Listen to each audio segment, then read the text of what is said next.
On était donc le 2 mai 1987, depuis plus aucune nouvelle. Écoutez ce reportage.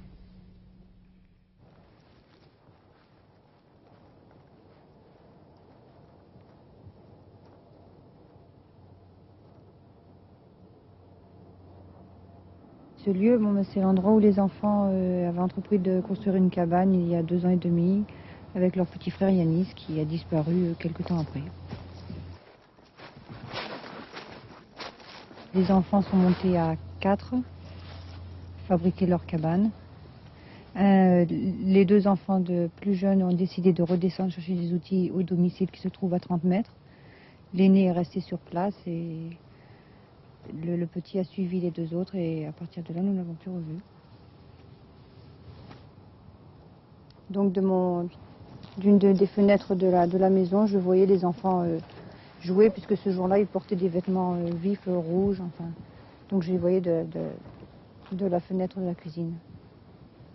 Il y avait mes parents sur place. Moi-même, les enfants, nous avons cherché aux alentours les plus proches. Après, j'ai fait appel à la gendarmerie et les pompiers sont arrivés, énormément de bénévoles et les recherches ont commencé pendant 6 jours, sans résultat. Le lendemain de la disparition, on a commencé à avoir pas mal de gens qui venaient spontanément et bénévolement nous proposer leur aide, quoi, et, enfin, leur talent particulier. Bon, d'autres qui étaient peut-être un peu moins désintéressés aussi, mais on a très vite eu, je crois qu'ici on a suivi une bonne 50aine quoi, sur le terrain, pendant les 6 jours donc, des recherches. De radiesthésistes, médiums, voyants, etc. Je vais même été voir la voyante qui est paraît-il numéro 1 ou numéro 2 mondial. Je ne sais pas s'il y a un classement. Bon, en Bulgarie, donc, en fait, au fin fond de la Bulgarie, on peut dire même. Bon, à laquelle nous a dit que, enfin, le percevait donc vivant, quoi, mais elle entrevoyait des difficultés assez grandes et un laps de temps assez long avant qu'on le retrouve. Depuis le 2 mai 1989, date de la disparition de Yanis, la section de recherche de la gendarmerie de Digne mène l'enquête inlassablement. Plus d'1 an après sa disparition, les gendarmes ont retrouvé les vêtements de Yanis. On arrive dans le secteur où ont été retrouvés les éléments. Donc c'est en contrebas là. Vous avez trouvé autre chose que des vêtements? Mais on a trouvé la chaîne que portait le jeune Yanis, hein. Et puis bon, ses chaussures et ses vêtements.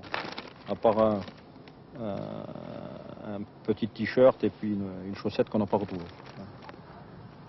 Quoi qu'il advienne, malgré le temps, pour la gendarmerie, l'affaire n'est jamais classée, elle est toujours à suivre et à maintenir. Et donc, pour nous, on n'oubliera pas. Et en plus, il y a le côté humain qu'il est important de privilégier dans ce cadre de cet événement. C'est pas comme un cambriolage où c'est une affaire à suivre quand même, mais c'est pas pareil. Là, il y a un côté humain supplémentaire qui s'ajoute au côté professionnel.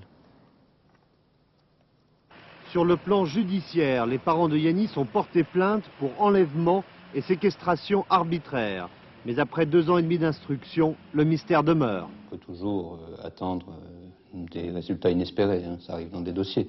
Mais enfin, si on prend une hypothèse malheureusement la moins optimiste, si nous n'avons pas d'éléments nouveaux, un jour ou l'autre, je ne dis pas que ce sera immédiat, mais un jour ou l'autre, ce dossier, il va bien falloir le finir. On ne peut pas garder un dossier 10 ans. Il y a bien un jour où, malheureusement, il faudra que l'institution judiciaire prenne une décision de classement.